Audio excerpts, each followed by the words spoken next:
जी friend, आपका एक नए व्लॉग में फिर से स्वागत है। व्लॉग नहीं कह सकते कि इन्फॉर्मेशन वीडियो कह सकते हैं। आप पीछे देख रहे हो लोकेशन कौन सी है। हाँ जी, अभी मेरी कसोल की सीरीज चल रही है, लेकिन बीच में बहुत सारी क्वेरी आ रही है कि भाई अब केदारनाथ धाम खुलने वाले हैं और बहुत सारे लोगों की इंक्वायरी है कि भाई दिल्ली से कैसे पहुँचे। बहुत सारी, वैसे तो मैंने बहुत सारी इस टॉपिक पे पिछले साल वीडियो डाली थी, बट अब की बार कुछ चेंजेस हुए हैं। जो चेंजेस मैं इस वीडियो में बताऊंगा। बहुत लंबी वीडियो नहीं बनाने वाला हूँ, बहुत शॉर्ट सी वीडियो बनाने वाला हूँ। लेकिन उससे पहले आपको बता दूं कि अगर आप इस चैनल पे नए हैं तो सब्सक्राइब कर लें, अगर पुराने हैं तो लाइक और कमेंट करके ज़रूर जाएं। उससे क्या होता है, चैनल को ग्रोथ मिलने में थोड़ी सी आसानी होती है और आप लोगों का सपोर्ट होता है। फटाफट टॉपिक पे आते हैं। थोड़ा सा नीचे क्या है ना, पत्थर वगैरह है तो देख के खड़ा होना पड़ रहा है, बिकॉज इससे शांति जगह कहीं मिली नहीं है। तो मेरे पास बहुत सारी क्वेरी आ रही हैं, आप लोगों का सजेशन भी आ रहा है और बहुत लोग पूछे भी जा रहे हैं कि भाई हम केदारनाथ अब की बार कैसे जा सकते हैं। तो हाँ जी, आप लोगों के लिए खुशखबरी है। 6 मई को केदारनाथ धाम ओपन होने वाले हैं। हाँ जी, उनके गेट ओपन हो जाएंगे, उसके बाद से आप यात्रा कर सकते हो। और इसमें सबसे बड़ी बात अब की बार जो ध्यान देने वाली है वो ये है कि आपको रजिस्ट्रेशन करा के जाना पड़ेगा। हाँ जी, तो हाँ जी, जो रजिस्ट्रेशन का तरीका अब की बार है वो कुछ ऐसा है कि अब की बार आपको जो ऊपर लिंक आ रहा है, जो स्क्रीन पे आपको लिंक दे रहा है, ये लिंक से मैं आपको डिस्क्रिप्शन बॉक्स में भी दे दूंगा। तो वहाँ जाके आप फॉर्म फिल करेंगे, सारी डिटेल देंगे, जिसका सीधा सा मतलब होता है कि गवर्नमेंट के पास आपकी जानकारी हो जाएगी कि कितने लोग आ रहे हैं। उसके बाद एक QR कोड जनरेट होगा। वो QR कोड आपको सोनप्रयाग या जो भी चेक पॉइंट्स होगा वहाँ पे आपको दिखा के सीधे एंट्री मिल जाएगी। पहले कैसा होता था वो आप देख सकते हो। ये सोनप्रयाग मार्केट है और यहीं जस्ट बगल में बायोमेट्रिक होता था। हाँ जी, यहाँ पे एक पर्ची मिलती थी, उस पर्ची के सहारे आप आगे जा सकते हो। तो वो क्या होता है कि ये गवर्नमेंट के पास इंफॉर्मेशन रहती है कि कितने लोग यात्रा कर रहे हैं। कल को कोई भी अनहोनी आती, किसी भी तरीके की प्रॉब्लम आती है तो उनके पास सारी डिटेल अवेलेबल होती है। ये रजिस्ट्रेशन काउंटर ये रहा सामने।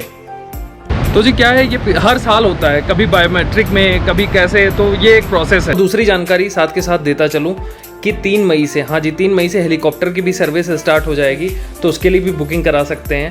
3 से 4 मई स्टार्ट है, अब दोनों में से कोई एक डेट में स्टार्ट होनी है।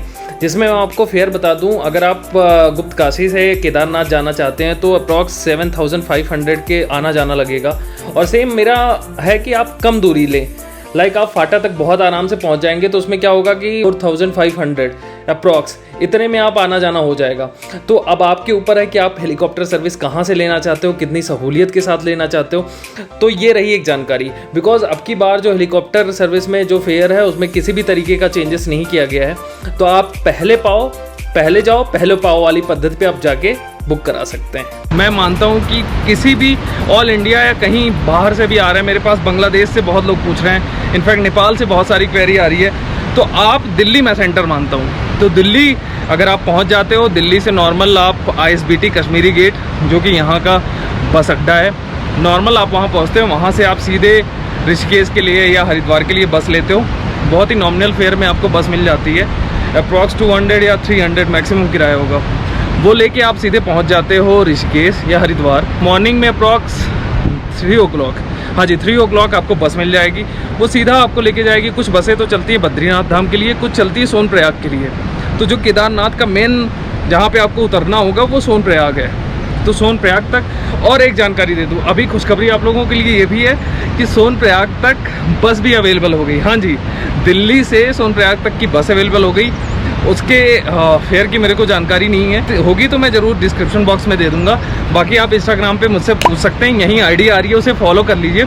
तो बहुत सारी आपकी जो कैरी होगी, इनफैक्ट आप पूरे ट्रेवलिंग में इन केस कोई प्रॉब्लम आती है तो then you can ping me, वहाँ पे आप मैसेज करो, मेरे पास जैसे ही टाइम होगा मैं आपका ज़रूर जवाब दूंगा। तो सबसे पहले आपने क्या करना है, आप नॉर्मल ऋषिकेश पहुँच गए। ऋषिकेश पहुँचने के बाद आपने बस ले ली मॉर्निंग में। बस का जो फेयर है बहुत ही नॉमिनल चार्जेस होता है। मैं यही करूँगा कि वहाँ से कोई सी भी बस ले लो, चाहे प्राइवेट ले लो, चाहे आप गवर्नमेंट की बस ले लो, तो जैसी मिल रही है आप ले लो। लेकिन अब की बार ये ध्यान दे के चलना कि मई से लेके जो अब की बार की यात्रा होने वाली बहुत ज़्यादा क्राउडेड होने वाली है, बिकॉज 2 साल से आपको पता ही है कोविड की सिचुएशन में कि हर एक चीज़ नॉर्मल नहीं रही है। तो अब की बार सारे की सारी चीज़ें ओपन हो रही है। तो आप दिल्ली से हरिद्वार, ऋषिकेश से आप सोनप्रयाग से सीधे आप जाओगे गौरीकुंड में। आपको रुकना है, अगर चाहो तो आप गौरीकुंड में रुक सकते हो, चाहो तो आप सोनप्रयाग में रुक जाओ। अगले दिन मॉर्निंग में 4 बजे के आसपास, जैसा मैंने किया हुआ था, यहीं ऊपर लिंक में मेरी वो वीडियो आ रही है जिसमें मैंने पूरी यात्रा का पूरी ट्रैवलिंग की आपको जानकारी दी है, तो उसे जाके देखो, आपको पता चल जाएगा। हमने जो किया था 4 बजे मॉर्निंग से स्टार्ट किया था और हम अप्रॉक्स 2 बजे तक पहुंच गए थे मंदिर पे। जाने के बाद ऑसम फीलिंग, मतलब आप सोच भी नहीं सकते कैसी, एकदम लगेगा कि आप बिल्कुल स्वर्ग लोक में आ गए हो, रियली ट्रस्ट मी। तो आप जैसे ही वहाँ पहुँचोगे, हमने नॉर्मल वहाँ दर्शन किए, दर्शन करने के बाद हम वापस आ गए।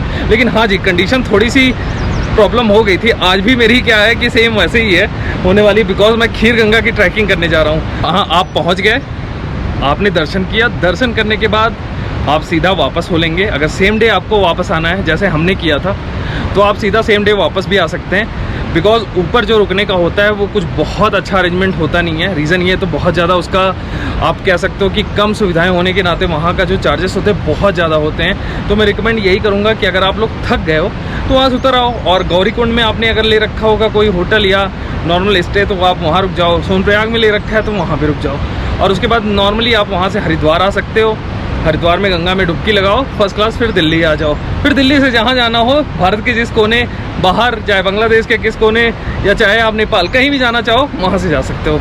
तो कुल मिला के शॉर्ट जानकारी रही। और अब मैं आप लोगों को बताता हूँ चैलेंजेस क्या आते हैं, जो सबसे ज़्यादा मेजर चैलेंजेस आते हैं। जो मेजर चैलेंजेस होते हैं ये होते हैं कि आप इस टाइम जा रहे हो, उस टाइम बारिश कभी भी हो जाती है केदारनाथ में, तो आप टॉर्च, अम्ब्रेला, ये सारी चीज़ें ना लेना भूलें, और साथ में गर्म कपड़े रखना ना भूलें, बहुत ज़्यादा ठंड होती है।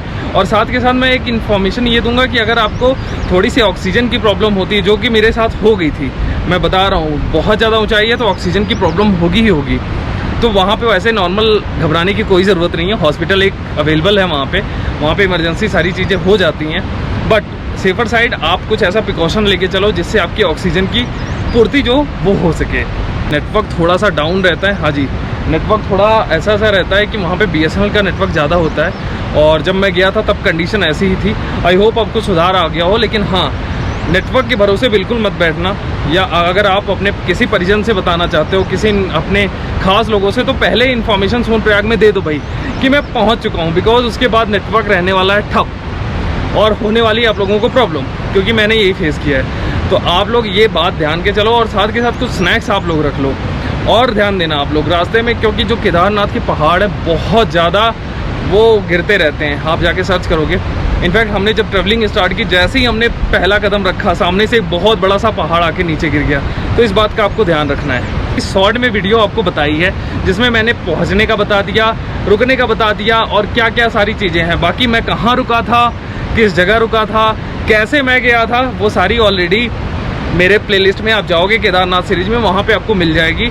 और उसके अलावा भी अगर आपको समझ में नहीं आता तो जैसे क्या करना है, इंस्टाग्राम पे मैसेज टाइप करना है, उस मैसेज से मेरे पास जैसे आएगा मैं आपको फटाफट जवाब दे दूंगा। और लास्ट में कहना चाहूँगा कि अगर आप वीडियो पसंद आ गई है तो ज़रूर लाइक करके जाएँ और सब्सक्राइब बटन दबा लें। मिलते हैं आपसे एक नए जर्नी पे, नए एपिसोड में, तब तक हर हर महादेव।